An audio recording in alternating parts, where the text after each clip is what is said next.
In the year 2347, humanity had finally reached a milestone that once seemed like a distant dream. After centuries of struggling to understand the mysteries of space, Earth's brightest minds and boldest adventurers had unlocked the secrets of faster-than-light travel. This breakthrough was not just a scientific achievement, it was a promise of hope for a species that had spent so long gazing at the stars and wondering if they were alone. Leading this historic mission was Commander Daniel Carter, a calm and steady leader who believed in the potential of humanity to rise above its past mistakes. By his side was Chief Engineer Lauren Hughes, a brilliant problem solver whose hands-on approach and quick thinking had saved countless missions from disaster. The starship Eos was their vessel, a sleek and powerful craft designed to withstand the harsh conditions of deep space. It carried a small but dedicated crew, each member chosen for their unique skills and unwavering determination. Among them was Rachel Meyer, a biologist eager to study alien life forms, and Alex Rivera, a fearless pilot with instincts sharper than most. Together they represented the best of what Earth had to offer, ready to step into the unknown and bring back knowledge that could change everything. As Eos ventured farther from Earth than any human-made object before it, the crew encountered something extraordinary. Deep in an uncharted region of the galaxy, they discovered a massive structure orbiting a dying star. At first glance, it looked like a natural phenomenon, perhaps a remnant of some ancient cosmic event. But as they drew closer, sensors revealed intricate patterns and energy signatures that could only mean one thing. This was no random formation. It was artificial, a creation of intelligent beings far more advanced than humanity. Curiosity overwhelmed caution, and the crew decided to investigate. Lauren worked tirelessly at her station, running scans and analyzing data, while Rachel peered through telescopic lenses, trying to make sense of what they were seeing. Meanwhile, Alex carefully maneuvered Eos around the structure, ensuring they stayed out of range of any potential defenses. Commander Carter stood at the center of the bridge, his eyes fixed on the view screen as the enormity of the situation began to sink in. What they found was beyond anything they could have imagined. The structure was a colossal space station, larger than any city on Earth, brimming with activity. Ships of all shapes and sizes docked and departed, their designs as varied as the species they belonged to. Lights flickered across the surface, pulsating in rhythmic patterns that seemed almost alive. It was clear that this was no ordinary outpost. It was the heart of something much bigger. Unsure of how to proceed, the crew debated their next move.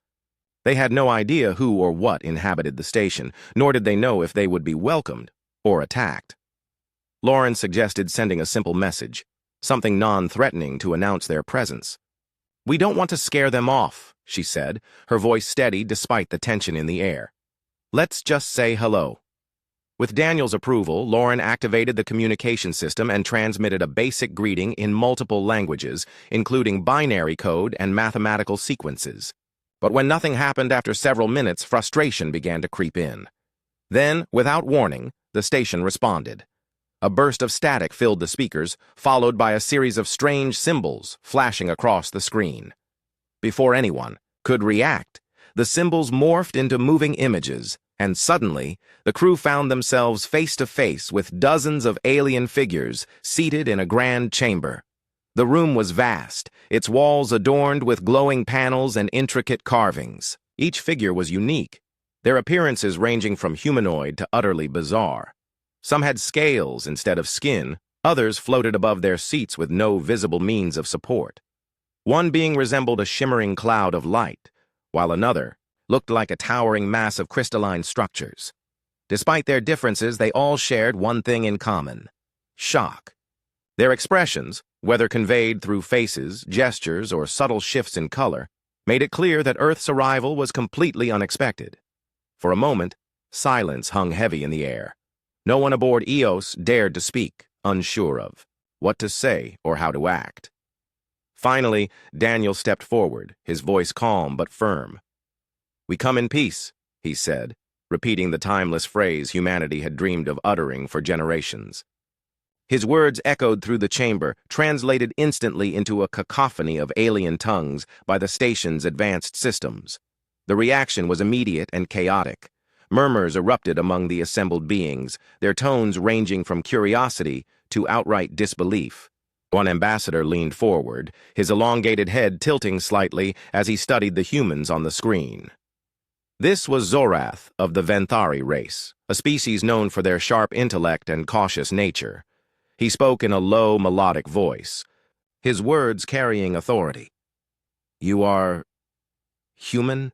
he asked, his tone laced with skepticism. "Yes," Daniel replied, nodding slowly.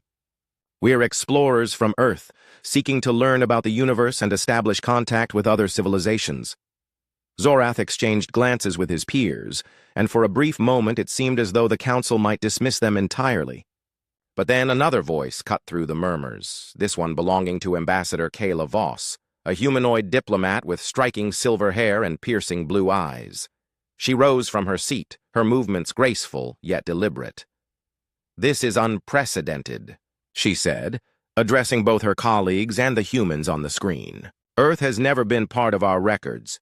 How is it possible that you've developed interstellar travel without detection?" Lauren stepped forward, her confidence growing as she explained their recent breakthroughs. She spoke of Earth's struggles, its triumphs, and the relentless pursuit of knowledge that had driven humanity to reach for the stars. Her words painted a picture of a species determined to overcome its limitations, even in the face of overwhelming odds. As the conversation continued, it became clear that the council was divided. Some members viewed Earth's sudden appearance as a threat, fearing the unpredictable nature of a civilization still in its infancy. Others saw potential, intrigued by the ingenuity and resilience displayed by the crew of EOS. For now, the humans were safe, but their fate rested precariously, in the hands of beings far older and more powerful than themselves. Back aboard the ship, the crew processed what had just happened. None of them had expected to encounter such a sophisticated alliance so soon, let alone find themselves at the center of galactic attention. Tension lingered in the air, mingled with a sense of awe and responsibility. They had taken humanity's first steps onto the interstellar stage, and there was no turning back. Whatever came next, they knew one thing for certain. Earth's arrival had left the Galactic Council speechless, and the implications of that fact were only beginning to unfold. Word count, 1 to 400. The aftermath of Earth's unexpected debut left the crew of EOS both exhilarated and anxious. They had made contact with the Galactic Council, an alliance of advanced civilizations spanning thousands of light years. While the initial encounter had been tense, it was also a moment of triumph. For the first time in history, humanity stood shoulder to shoulder with beings who had mastered interstellar travel long before Earth even dreamed of leaving its solar system. Yet, as the adrenaline faded, reality set in. The Council's reactions were mixed, ranging from curiosity to outright suspicion. It was clear that humanity's presence posed questions they weren't prepared to answer. Back aboard EOS, the crew gathered in the ship's briefing room to discuss their next steps. Commander Daniel Carter stood at the head of the table, his expression serious but calm. "We've opened a door none of us expected to find," he began, addressing the team. "Now we need to decide how we're going to walk through it." Lauren Hughes nodded in agreement, her mind already racing with ideas. She had spent hours analyzing the data collected during their encounter, and what she discovered gave her hope. Earth might not have the most advanced technology in the galaxy, but it had something unique: adaptability. Lauren explained her findings to the group. Unlike the rigid systems used by many of the Council's member species, human designs incorporated modular components that allowed for quick improvisation. This approach had been born out of necessity during Earth's resource-scarce past, where engineers and scientists often had to make do with limited materials. It was this flexibility that had enabled humanity to progress so rapidly despite its challenges. Lauren believed it could be their greatest advantage in proving Earth's worth to the Council. Rachel Meyer chimed in, adding another layer to their argument. As a biologist, she pointed out that humanity's ability to adapt wasn't limited to technology. Humans had thrived in some of the harshest environments on their home planet, from scorching deserts to freezing tundras. Their resilience extended beyond physical survival.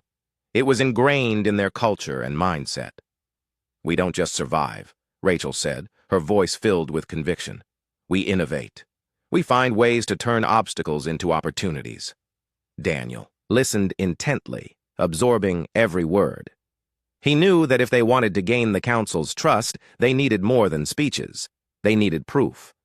With that in mind, he tasked Lauren and Rachel with preparing a presentation to showcase humanity's strengths. The goal was simple: demonstrate that Earth had something valuable to offer, something that could benefit the entire alliance. Over the next few days, the crew worked tirelessly to assemble their case. Lauren focused on technological innovations, highlighting breakthroughs like self-healing materials and AI-driven problem-solving algorithms. These advancements weren't just theoretical. They had real-world applications, such as repairing damaged spacecraft or optimizing resource usage in hostile environments. Meanwhile, Rachel delved into Earth's ecological achievements, particularly its efforts to terraform parts of Mars using minimal resources. She emphasized how humanity had learned to work with nature rather than against it, a lesson she hoped would resonate with the Council. When the day of the presentation arrived, the crew felt a mix of excitement and apprehension. They were scheduled to appear before the Council once again, this time in a formal setting. As EOS docked at the space station, the team reviewed their notes one last time.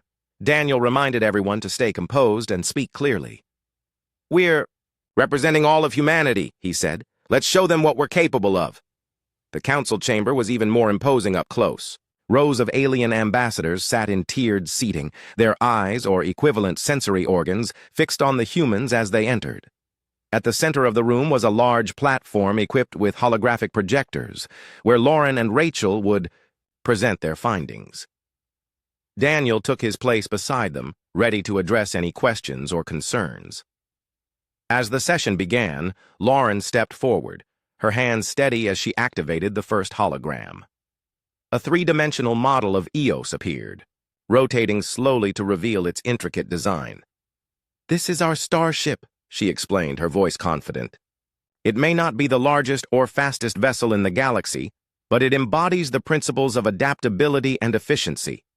She went on to describe how the ship's modular systems allowed for rapid repairs and upgrades, ensuring it could handle unforeseen challenges. The council members watched intently, their expressions unreadable. Next, Lauren introduced the concept of self-healing materials. Using a small sample brought from Earth, she demonstrated how the material repaired itself when damaged. "Imagine applying this technology to your own ships or infrastructure," she suggested. "It could extend their lifespan and reduce maintenance costs significantly." Several ambassadors leaned forward, intrigued by the possibilities. Rachel then took the stage, shifting the focus to Earth's ecological achievements. She displayed images of Mars before and after terraforming efforts, highlighting the dramatic transformation. "Our planet has faced countless environmental crises," she admitted, "but instead of giving up, we found ways to heal the damage and create sustainable solutions." She described how humanity had developed techniques to grow crops in barren soil and purify water in contaminated areas. These innovations had not only helped Earth recover, but also inspired plans for future colonization projects. Throughout the presentation, the council remained silent, their attention unwavering. When Lauren and Rachel finished, Daniel stepped forward to deliver the closing remarks. "We know we're newcomers here," he said, meeting the gaze of each ambassador. "We don't pretend to have all the answers or claim to be perfect, but what we lack in experience, we make up for in determination and creativity. We believe these qualities can contribute to the betterment of this alliance." The room fell, silent as the council processed everything they had seen and heard. Some members exchanged glances, while others scribbled notes on digital tablets. Finally, Ambassador Kayla Voss rose to speak. Her expression was thoughtful, almost approving. "Your demonstration was impressive," she acknowledged. "It's rare to see such ingenuity combined with humility. However, there are still concerns among my colleagues about your intentions." Daniel nodded, understanding the weight of her words. "We're here to learn and collaborate," he replied. "If given the chance, we'll prove our commitment to this alliance." Despite the positive reception, skepticism lingered. Ambassador Thalok of the Kryn Empire voiced his doubts openly, accusing Earth of hiding ulterior motives. His accusations cast a shadow over the proceedings, reminding the crew that earning the Council's trust wouldn't be easy. Still, Daniel refused to let negativity dampen their spirits. He reminded the team that they had taken a crucial step forward, showcasing humanity's potential in a way no one had anticipated. As Eos departed the Council station, the crew reflected on what they had accomplished. They hadn't secured full acceptance yet, but they had planted a seed of possibility. The Council's divided opinions proved that humanity's arrival had sparked a debate, forcing the Alliance to reconsider its assumptions about progress and innovation. For now, that was enough. The journey ahead would be challenging, but the crew of Eos remained hopeful. They had shown the galaxy that Earth was more than just a distant blue dot in the cosmos. It was a world brimming with promise and potential. Word count, 1,400. The days following the presentation to the Galactic Council were tense aboard Eos. While the crew had managed to impress some of the ambassadors, others remained deeply skeptical. The Council's mixed reactions weighed heavily on Commander Daniel, Carter, and his team. They knew they had made progress, but it wasn't enough to secure humanity's place in the Alliance. Ambassador Kayla Voss had been supportive, praising Earth's ingenuity and adaptability, but her voice was drowned out by the doubts of others. Chief among them was Ambassador Thalok of the Kryn Empire, whose sharp criticisms echoed through the Council chambers. He accused humanity of hiding secrets and questioned whether Earth was truly ready to join an interstellar society. It was clear that the Council needed more than words and demonstrations to be convinced. To address their concerns, the Council proposed a challenge, a test designed to evaluate humanity's ability to collaborate under pressure. If successful, Earth would earn provisional membership in the Alliance. Failure, however, would result in isolation until further notice. For the crew of Eos, this was both an opportunity and a risk. Success could open doors to new alliances and knowledge, but failure would leave humanity stranded on the fringes of the galaxy. The challenge involved rescuing a stranded colony ship trapped in a collapsing nebula. The scenario was meant to simulate a real crisis, complete with unpredictable hazards and limited resources. Other Council races typically relied on brute force or superior firepower to solve such problems, but Daniel and his team approached the task differently. Drawing inspiration from Earth's history of overcoming adversity, they decided to focus on teamwork, creativity, and diplomacy to achieve their goal. As preparations began, Lauren Hughes worked closely with biologist Rachel Meyer to analyze the risks posed by the simulated nebula. Its toxic environment and unstable gravitational fields made rescue operations extremely dangerous. Rachel studied data on the potential biological effects of exposure to the nebula's radiation, while Lauren devised strategies to shield the crew and equipment from harm. Together, they developed a plan to use Earth's self-healing materials to reinforce the hulls of rescue shuttles, ensuring they could withstand the harsh conditions. Meanwhile, pilot Alex Rivera trained tirelessly to navigate the treacherous debris fields surrounding the nebula. His skills were unmatched, but even he admitted the task ahead was daunting. "This isn't just about flying," he told Daniel during one of their briefings. "It's about staying calm when everything around you is falling apart." Daniel nodded, understanding the weight of responsibility Alex carried. The success of the mission depended heavily on his ability to maneuver Eos and its support vessels safely through the chaos. As the simulation began, the crew faced immediate challenges. Sensors detected unexpected anomalies within the nebula, forcing Lauren to recalibrate their navigation systems on the fly. Rachel monitored the health of the stranded colonists, whose life support systems were failing faster than anticipated. Time was running out, and the pressure mounted with each passing minute. Despite their best efforts, the situation seemed increasingly dire. At one point, disaster struck. A massive wave of energy surged through the nebula, disabling several key systems aboard Eos.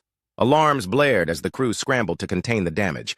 Lauren worked feverishly to restore power, her hands moving with precision as she rerouted energy to critical functions. Rachel assisted by stabilizing the ship's artificial gravity, preventing injuries among the crew. Through it all, Daniel maintained his composure, issuing clear instructions and keeping morale high. But the setbacks didn't end there. As Alex guided Eos closer to the stranded colony ship, a field of razor-sharp debris blocked their path. Even his exceptional piloting skills couldn't guarantee safe passage. Faced with no other options, Daniel made a bold decision. He reached out to nearby council vessels observing the simulation, requesting their assistance. It was a risky move. Asking for help might be seen as a sign of weakness. Yet Daniel believed that collaboration was the key to overcoming the challenge. To everyone's surprise, several council ships responded to his call. Working together, they deployed protective shields to deflect debris and create a safe corridor for Eos to pass through. This act of cooperation stunned the council observers, who had expected humanity to rely solely on its own resources. No other civilization had ever sought joint efforts during such tests, fearing it would undermine their credibility. But Daniel's choice demonstrated wisdom and humility, qualities that resonated deeply with many ambassadors. With the path cleared, Alex guided Eos to the colony ship and initiated docking procedures. The rescue operation was chaotic but efficient. Crew members from both ships worked side by side, transferring colonists to safety while engineers repaired critical systems. Rachel provided medical assistance to those injured by the nebulas. Radiation, her expertise saving lives that might otherwise have been lost. Lauren coordinated with the council vessels to ensure everyone escaped before the nebula collapsed entirely. When the final shuttle returned to Eos, the crew let out a collective sigh of relief. They had done it. Against all odds, they had completed the challenge and saved every single colonist. The council observers watched in silence, their expressions unreadable. For a moment, it seemed as though the outcome was still uncertain. Then Ambassador Kayla Voss stepped forward, her silver hair catching the light as she addressed the chamber. This demonstration proves that humanity possesses not only ingenuity, but also the capacity for unity and cooperation, she declared, her voice firm. Their willingness to seek help, rather than stubbornly insist on independence, shows maturity beyond their years. Her words sparked a heated debate among the council members. Some agreed with her assessment, praising Earth's innovative approach and moral clarity. Others, like Thalok, remained unconvinced, accusing the humans of manipulating the situation to gain favor. Despite the disagreements, it was clear that the crew of Eos had left a lasting impression.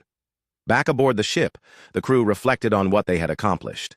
They had faced overwhelming odds and emerged victorious, not through sheer power but through teamwork and trust. Daniel gathered the team in the briefing room, his expression thoughtful. "Today we proved that humanity has something unique to offer," he said. "But this is just the beginning. There will be more challenges ahead, and we'll need to stay united if we want to succeed." Lauren nodded, her mind already turning to the future. "We've shown them that we're capable of adapting and learning," she added. "That's our strength, and it's something no one can take away from us." As Eos prepared to leave the council station, the crew felt a renewed sense of purpose. They had taken another step toward earning the galaxy's respect, but they knew the journey was far from over. The council's divided opinions reminded them that trust was not easily won, especially in a universe filled with ancient rivalries and hidden agendas. Still, they remained hopeful. Humanity's arrival had sparked a debate that forced the Alliance to reconsider its assumptions about progress and innovation. For now, that was enough. The road ahead would be challenging, but the crew of Eos was ready to face whatever came next. Word count, 1,400. The aftermath of the rescue simulation left the crew of Eos both hopeful and uneasy. They had proven their ability to adapt, collaborate, and succeed under pressure, earning praise from some members of the Galactic Council. Ambassador Kayla Voss had been particularly vocal in her support, highlighting humanity's unique qualities and potential contributions to the Alliance. Yet, not everyone shared her optimism.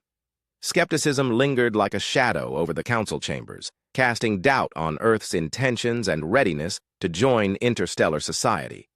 Rumors began to spread among the council members, fueled by Ambassador Thalok of the Kryn Empire.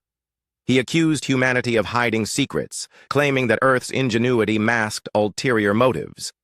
His words carried weight, as the Kryn were known for their military prowess and influence within the Alliance.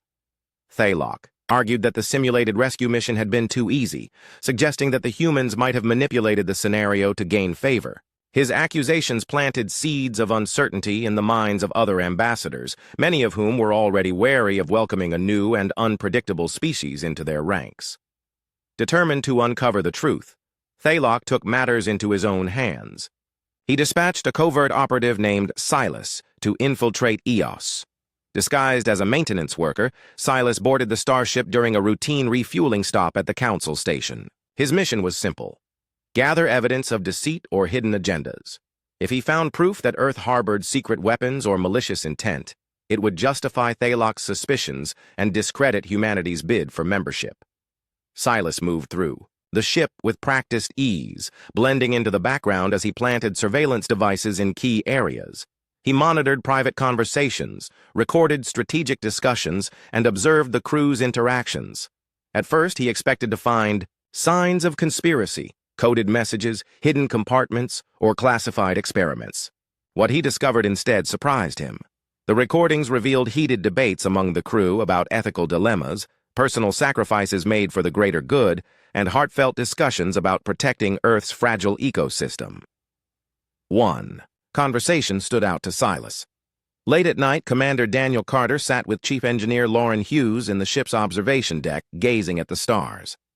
"We've come so far," Daniel said, his voice tinged with both pride and concern. "But we're still figuring things out.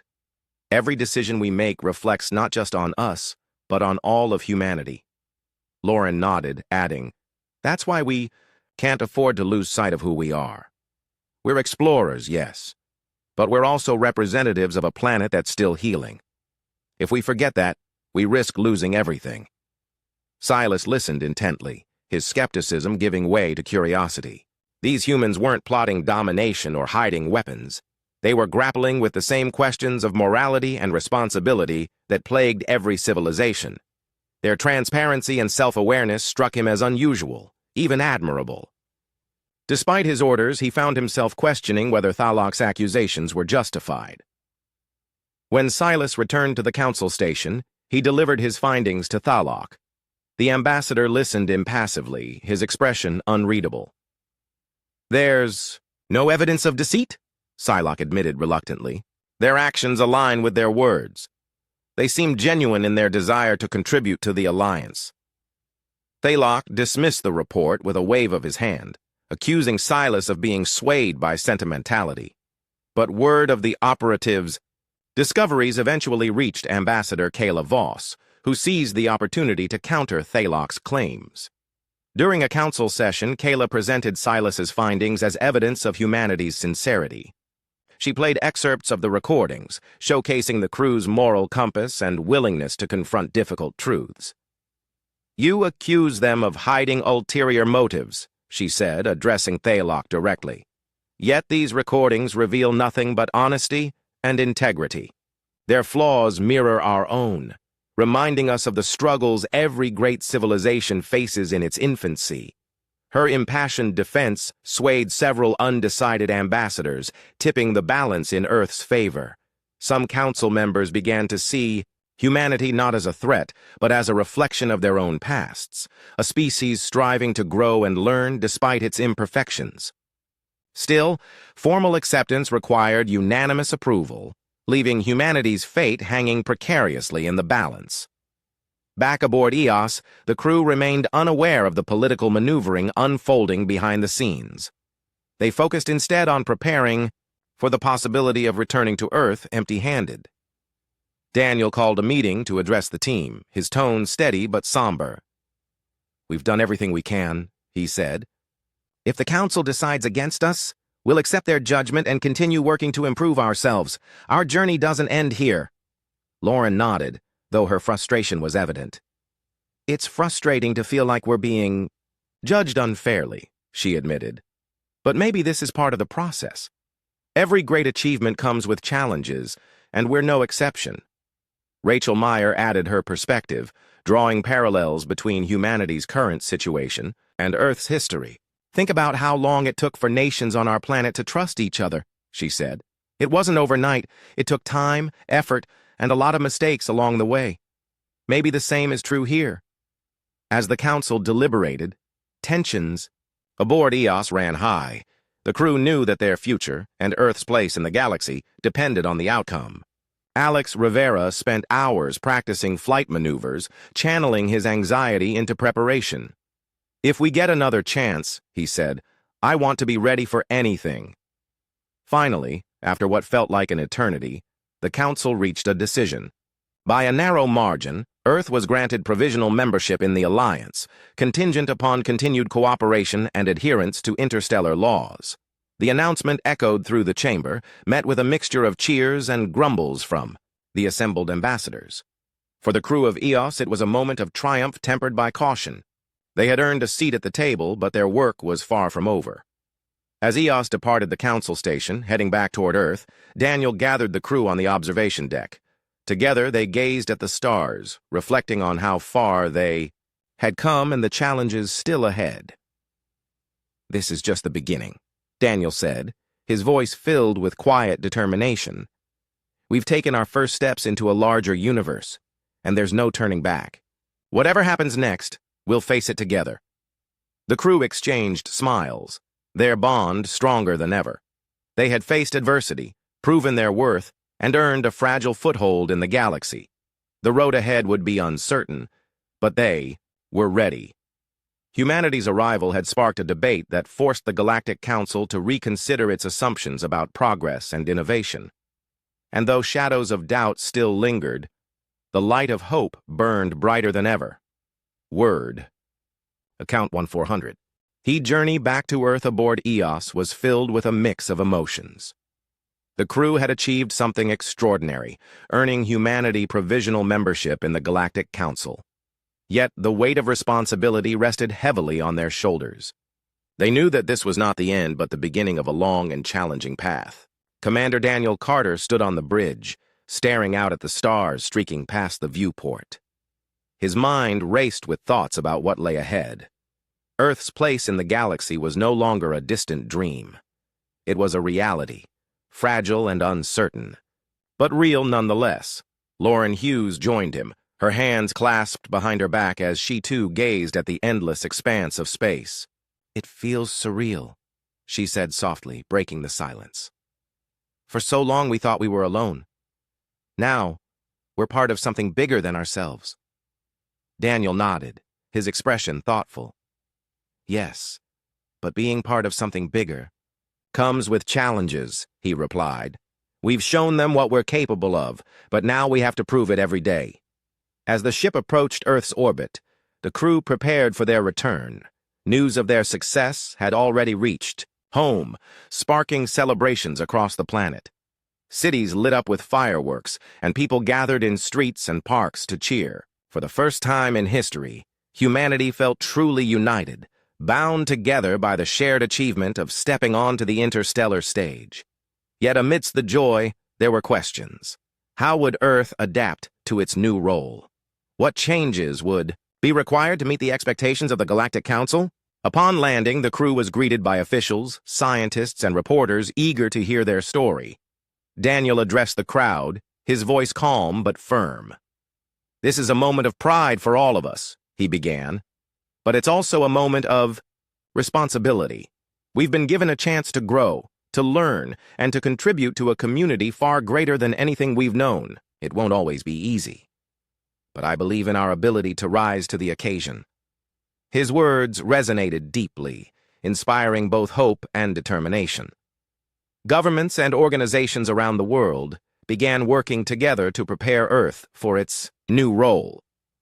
Research facilities expanded, focusing on advancements in technology, medicine, and environmental sustainability. Educational programs emphasized diplomacy, ethics, and interstellar cooperation. Humanity was determined to show the galaxy that it was worthy of trust. Meanwhile, the crew of Eos continued to play a vital role in bridging the gap between Earth and the Galactic Council. They traveled frequently to the Council station, participating in meetings, sharing knowledge, and building relationships with other species. Each trip brought new challenges and opportunities, forcing them to adapt and grow. Rachel Meyer, in particular, thrived in her interactions with alien biologists, exchanging ideas about ecosystems and life forms. Her work helped foster a deeper understanding of Earth's biodiversity while introducing humanity to wonders beyond imagination. Lauren Hughes became a key figure in technological collaboration. Her expertise in modular systems and self-healing materials intrigued many council members, leading to joint projects aimed at improving starship design and resource efficiency. Through these efforts, Lauren demonstrated that humanity's ingenuity could benefit not just Earth but the entire alliance. Her humility and willingness to learn earned her respect among even the most skeptical ambassadors. Alex Rivera's skills as a pilot made him an invaluable asset during missions requiring precision navigation. He worked closely with alien counterparts, learning from their techniques while teaching them tricks he had developed over years of experience. These exchanges strengthened bonds between species, proving that mutual respect and cooperation could overcome cultural differences. Despite their successes, tensions occasionally flared. Ambassador Thalok remained a vocal critic, questioning humanity's motives and pushing for stricter oversight. His accusations often put the crew on edge, forcing them to defend their actions repeatedly. Yet, they refused to let negativity define their journey.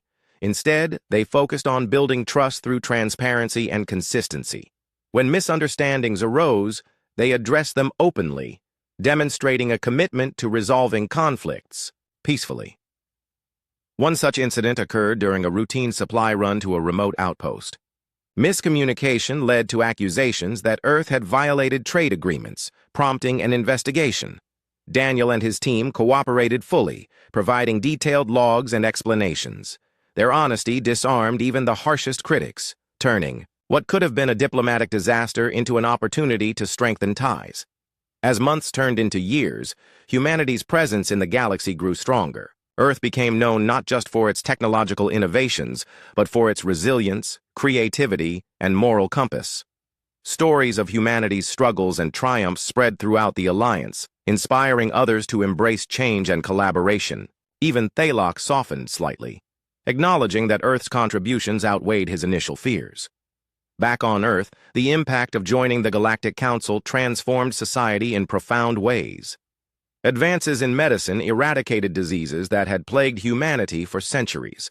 Sustainable energy solutions powered cities without harming the environment. Education became more accessible, fostering a generation of thinkers and dreamers ready to explore the stars. Humanity had entered a new era, one defined by unity and progress. Daniel often reflected on how far they had come since that fateful day when Eos stumbled upon the council station. He remembered the shock on the faces of the alien ambassadors, the skepticism that followed, and the challenges they overcame to earn their place. Each step had been difficult, but each victory had been worth it. As he stood on the observation deck of Eos, watching Earth rise above the horizon, he felt a deep sense of gratitude. "We did it," Lauren said, joining him once again. Her voice carried a note of pride. "Not just us, but everyone back home. This is their achievement as much as ours." Daniel smiled, nodding slowly. "Yes, and it's only the beginning," he replied. "The galaxy is vast, full of mysteries, waiting to be uncovered. Whatever comes next, we'll face it together." The journey ahead would undoubtedly bring challenges, but the crew of Eos faced them with confidence. They had proven that humanity's greatest strength lay not in its technology or resources, but in its spirit. A spirit driven by curiosity, compassion, and an unyielding belief in the possibility of a better future. As Earth took its place among the stars, the universe seemed less daunting and more hopeful. For the first time, humanity was not alone, and the possibilities ahead felt limitless. Word count 1400.